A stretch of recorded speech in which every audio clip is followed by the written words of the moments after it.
What do you love most about this time of the year, when everything is just beginning to bud and blossom and the air is filled with birdsong and the sweet scents of spring? I don't know about you, but one of the things I really love about this time of year, especially in Scotland, is seeing all the bluebells and the daffodils and the cute baby lambs. Hello everyone, I'm Kathleen Pelly. Welcome to the special omnibus edition of Journey with Story, where we are offering you all of this month's episodes in one place. One of the many things I love about good stories is that they can help you love the world a little more, help you see what is important about this life, and help you to be grateful for all the beauty that surrounds us. Oh, mums and dads and grown-ups, when I go to schools to talk about the importance of reading aloud to our children, I like to share this beautiful African proverb with parents and teachers. What we teach a child to love is more important than what we teach a child to learn. Thanks to all of you who are teaching your children to love stories. For this love of stories, I believe, helps our little ones to live life more joyfully, compassionately, and creatively. Now, let's take an omnibus journey with story.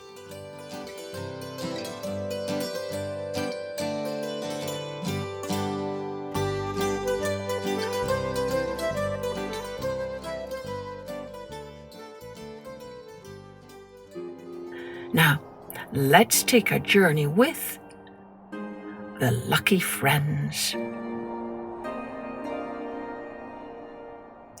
Long ago, there lived a very poor man who had a daughter called Kathleen.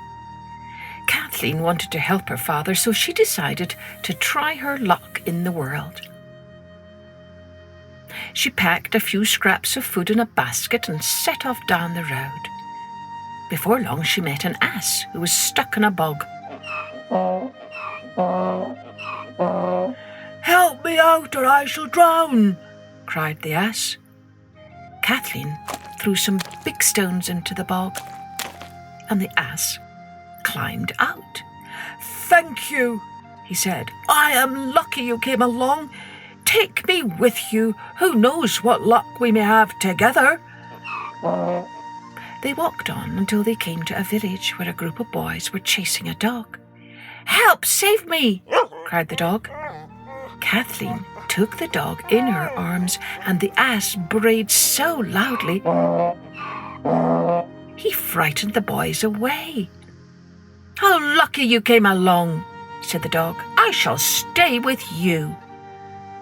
So Kathleen and the two friends walked on. At midday, they stopped to eat. Kathleen took bread and meat from her basket to share with the dog, while the ass chewed a bunch of thistles. As they ate, along came a starved-looking cat. "Feed me, or I shall die," she cried. Kathleen shared what little food was left. "How lucky we met," said the cat. "I shall stay with you." And so Kathleen and her friends continued on their way. As evening fell, a fox trotted across the lane before them with a black cockerel in its mouth. "Help me, or I shall be eaten!" cried the cockerel in great distress. The dog ran up and barked so fiercely at the fox that it dropped the cockerel and ran away. Kathleen set the cockerel on the ass's back, and they all went on together. When the sun set, the companions looked for somewhere to sleep. Nearby stood a lonely house with candlelight at the windows. From inside came the sound of singing and wild laughter. Kathleen led the friends to the window, and they peeped inside. 6 robbers were eating a fine feast. "Ah, this heap of gold that we stole from the Lord of Dunleaven will make us all rich," said one of the robbers, and the others laughed and cheered. "Let's announce our arrival," whispered Kathleen. The ass put his hooves up on the windowsill and the dog jumped onto his back. Then the cat climbed onto the dog and the cockerel flew up onto the cat. And when Kathleen gave the sign, they all sung out like mad, rolling, bellowing, barking, meowing, and crowing cock-a-doodle-doo. The robbers jumped up in terror. They dropped their food and ran out of the back door and away into the woods. Kathleen and her friends went inside and finished off the feast. Then they blew out the candles and settled down to sleep. When all was quiet, one of the robbers returned to fetch the gold they'd left behind. However, in the dark, he trod on the cat, who scratched him with her claws. Then he tumbled over the dog, who bit him hard. Then he ran outside and was pecked by the cockerel, and when he staggered into the barn, the ass kicked him onto the dung heap. So off he ran, empty-handed.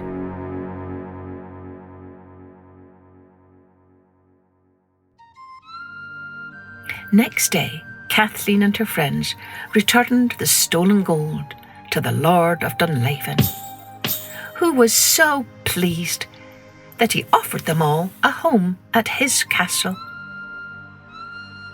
The ass found a place in the stable, the dog by the fireside, the cat in the kitchen, and the cockerel in the yard. And when Kathleen fetched her father to share their good luck, all were as happy as could be.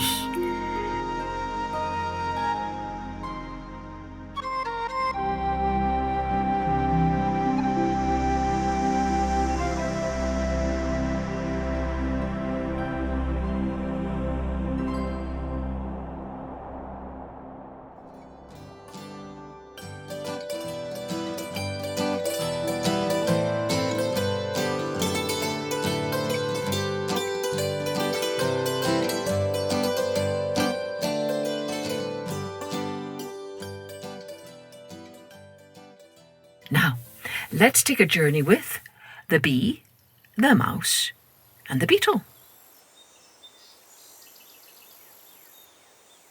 Early one morning, Jack's mother called him out into the yard.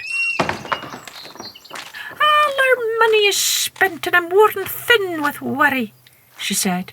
"Take the branny cow to the fair and sell her for a good price." Branny just means the colour of the cow, which is a light brown. Jack didn't like to see his mother worried, so he set off with the branny cow and promised to get a good price for her. At the fair, a crowd had gathered around a man sitting at a table. Jack was curious to know what they were staring at, so he stepped closer to take a look. On the table sat a bee with a tiny harp, a mouse, and a shiny beetle. The man gave a whistle. At once, the bee began to play the harp. Then the mouse and the beetle got up on their hind legs and began to dance together. When they heard the music, every man, woman, and child in the crowd began to hop and jig. And so did all the pots and pans at the fair, and Jack and the branny cow herself.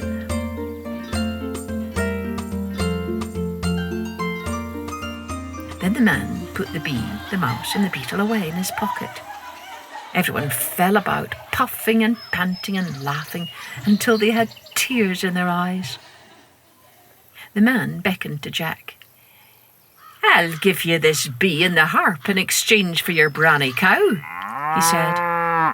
Jack imagined how good it would be to see his mother laugh, and so he agreed. When Jack got home, his mother asked if he'd got a good bargain for the branny cow. "Oh, yes, mother," said Jack. And he put the bee and the harp on the kitchen table and gave a whistle. As soon as the bee began to play, Jack and his mother started to hop and jig, and all the pots and pans and tables and chairs, and even the house danced too.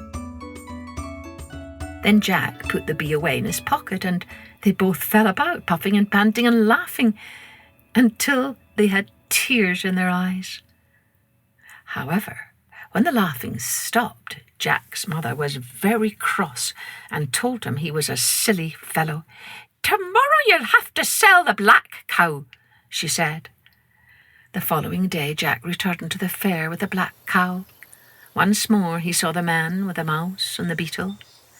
When the man whistled, they began to dance together, and every man, woman and child in the crowd hopped and jigged, and so did all the pots and pans and Jack and the black cow herself.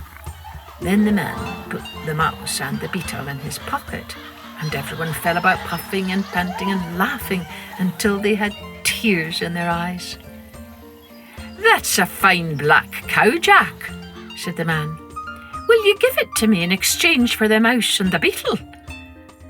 Jack remembered how good it was to see his mother laugh, and he agreed. When he got home, his mother asked if he'd got a good bargain for the black cow.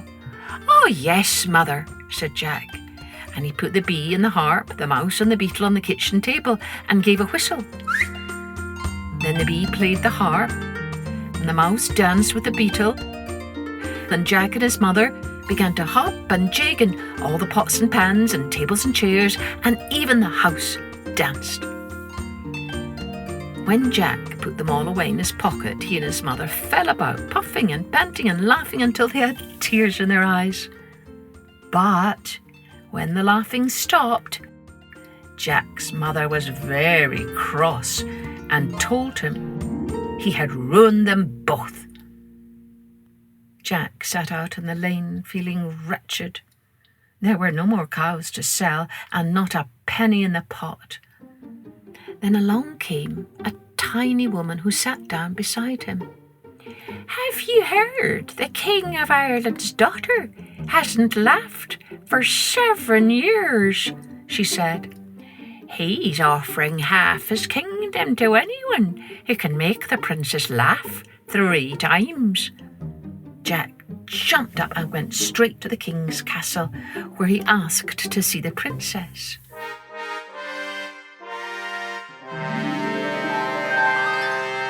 He set the bee, the mouse, and the beetle on the table and paraded them before her. When she saw the tiny procession, the princess smiled. Then she giggled, and then she laughed merrily. Jack took the harp out of his pocket and gave it to the bee. When he whistled, the bee began to play, and the mouse and the beetle danced.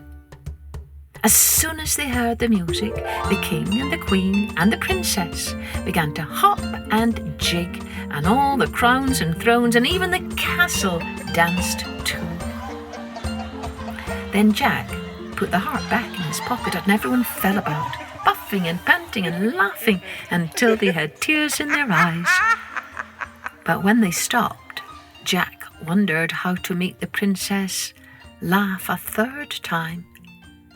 Suddenly, the mouse twirled around and swung her tail right into the beetle's mouth. The beetle coughed and spluttered and stamped his tiny foot. Then the princess laughed once again and clapped her hands with glee. The king was overjoyed. He sent Jack home to his mother with half a kingdom, and never another day passed without the sound of their happy laughter and the music of a tiny harp.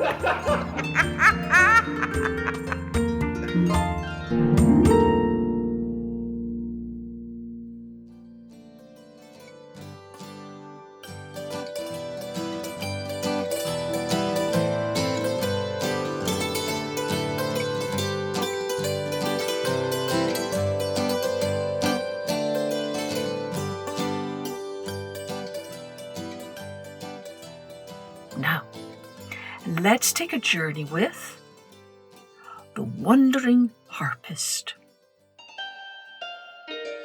Long ago, in a distant part of Russia, there lived a Tsar and a Tsaritsa. One day, the Tsar decided to make a trip to the Holy Land. He liked fine things, and the carriage he travelled in was painted a rather ostentatious red with gilt edges. Unfortunately for the Tsar, this made him quite noticeable. The king of the Holy Land was known as the Accursed King and was renowned for his cruelty. He was a vain man and loved to be in the spotlight. When he heard about the ostentatious Tsar who was exciting so much attention, he immediately ordered that the man be captured. The Accursed King treated the Tsar very badly. At night he was chained to the wall and forced to sleep standing up. And during the day the Accursed King forced the Tsar's head into a horse collar and made him pull a plough as though he were an ox. The Tsar was distraught. He knew that his wife would be worried about him and decided that he must get word to her. He bribed a guard with a few gold coins that he had hidden in a purse around his waist, and the guard brought him pen, ink, and paper, promising to send his letter. My sweet wife, you are probably wondering what on earth has happened to me. Do not fret. I am alive, but in dire circumstances. The Accursed King has imprisoned me. You must come to save me as soon as possible. From your loving husband. The Tsaritsa received this letter and wrung her hands in despair. She spent a sleepless night, tossing and turning and racking her brains. By morning she had a plan. In her spare time, the Tsaritsa liked to play the guzli, a small harp-like instrument. Through hours of practicing, she'd become good enough to pass for a professional. The plan was simple. She would dress as a wandering musician and undertake the rescue mission herself. First, the Tsaritsa cut off all her hair. Then she removed all of her finery, dressed herself in a simple robe, and slipped quietly out of the palace. The Tsaritsa followed the same route as her husband, but unlike him, drew very little attention to herself. When she found her way to the Accursed King's palace, she was faced with two enormous locked gates. The Tsaritsa asked the guards to let her through so that she could play for the king, but they sneered at her simple robe and refused her entry. "Very well," she said to the guards. "I shall play out here then." She took out her harp and began to play. Within minutes, the disdainful guards were on their knees in front of her, utterly entranced by the beautiful music. "I've never heard anything so wonderful in all my life. The king must hear this," exclaimed one of the guards. Without further ado, the Tsaritsa was led to the king's courtyard, where she continued to play the lovely, haunting melodies.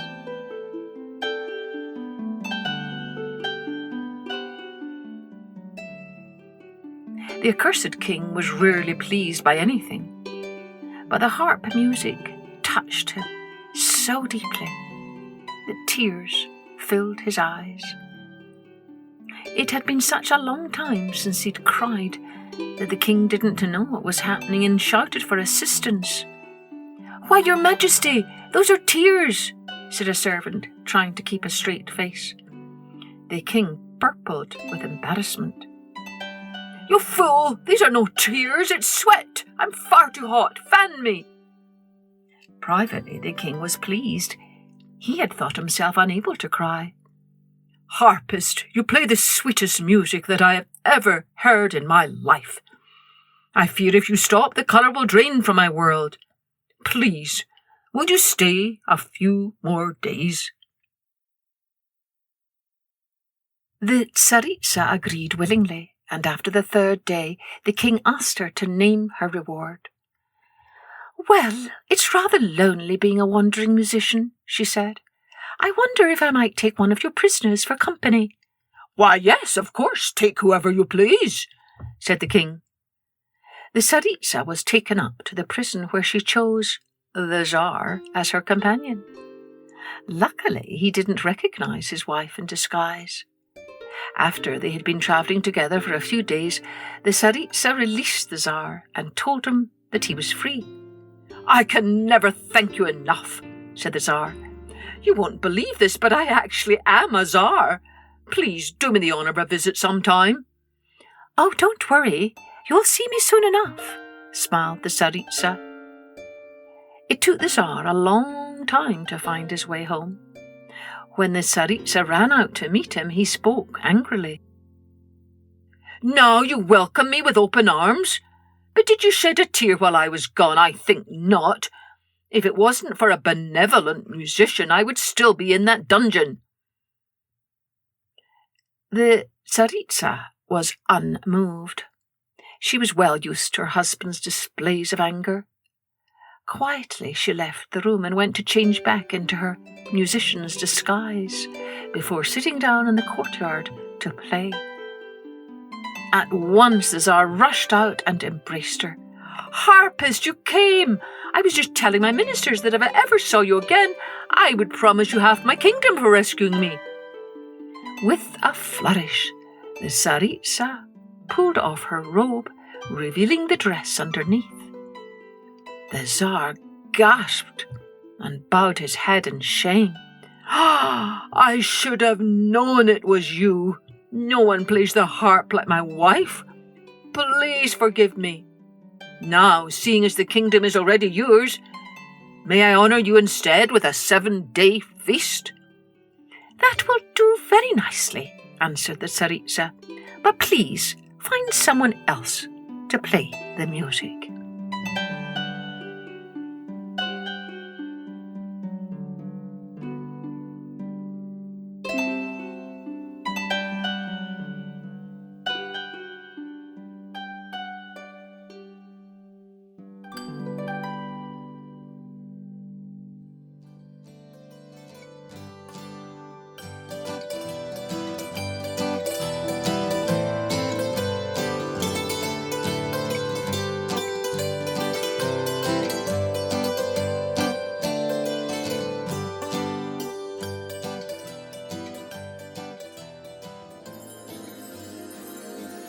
Now, let's take a journey with the Magic Paintbrush.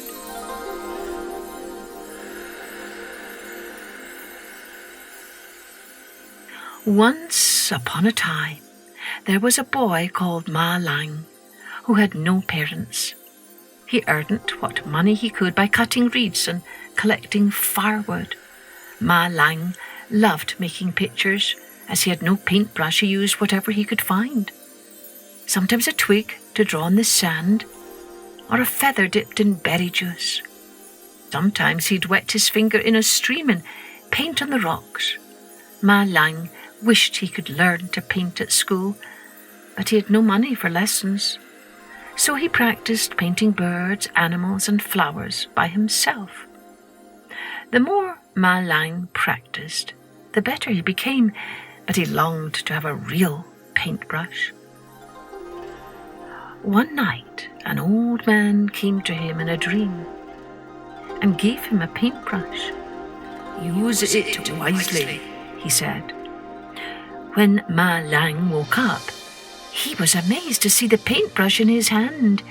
He jumped up and painted a magpie.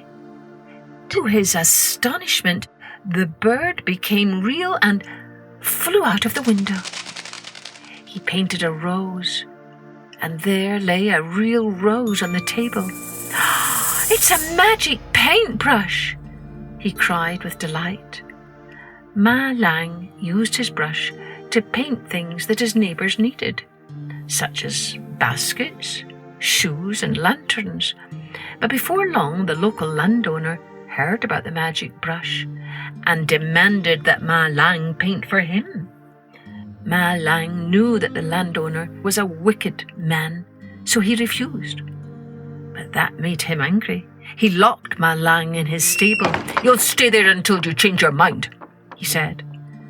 At night it began to snow. But with his magic brush, Ma Lang painted a fire and a bowl of steaming rice to keep himself warm. And when the snow stopped, he made a window and escaped. Ma Lang painted himself a horse and rode far away to a town where nobody knew about his magic brush. He earned money by selling his beautiful paintings at the market, but he was always careful to leave his pictures unfinished so that they wouldn't come to life and give his secret away. However, one day, just as Ma Lang finished a painting of a crane with an eye missing, a drop of ink fell from his brush and completed the picture. At once the crane came to life and flew from the page. The people at the market stared in wonder. Ma Lang's secret was out. News of the magical painting soon spread and reached the ears of the emperor, a cruel man who was hated by his people. The emperor sent for Ma Lang. "Paint me a dragon," he ordered. But Ma Lang painted a toad instead. "Paint me a phoenix," commanded the emperor. But Ma Lang painted a cockerel, which chased the toad around the throne and broke a precious vase. The emperor exploded with rage. He seized the brush and had Ma Lang thrown into prison. The next day, the emperor tried to use the brush himself, but although he was the most powerful man in the land, it wouldn't perform any magic for him.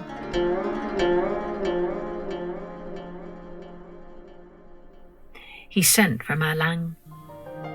"Great riches will be yours if you paint for me," he promised. Ma Lang agreed, but he had a secret plan. He painted a sparkling blue sea with a fine ship waiting to set sail. With the last brush stroke, the picture came to life. "Charming," said the emperor, and he stepped aboard. But as soon as he was out at sea, Ma Lang painted a fierce storm with huge waves that crashed upon the deck and wrecked the ship. The cruel emperor was left clinging to the broken mast and floated away over the horizon. Then Ma Lang became famous throughout the land, but he never used his magic brush again, except to paint for the people who truly needed it.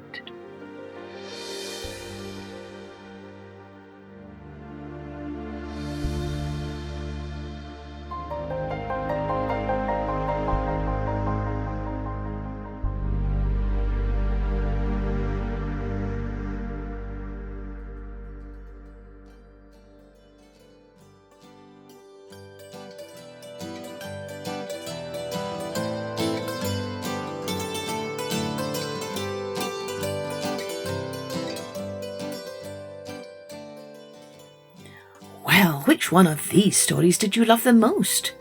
Don't forget to check our blog posts where you can find some discussion questions and background information on our featured Story of the Month. Just go to www.journeywithstory.com and click on the blog tab. You can see the link in our episode notes too. Here's to stories that help us all to live life more joyfully, compassionately and creatively. Cheerio then. Join me next time for Journey with Story.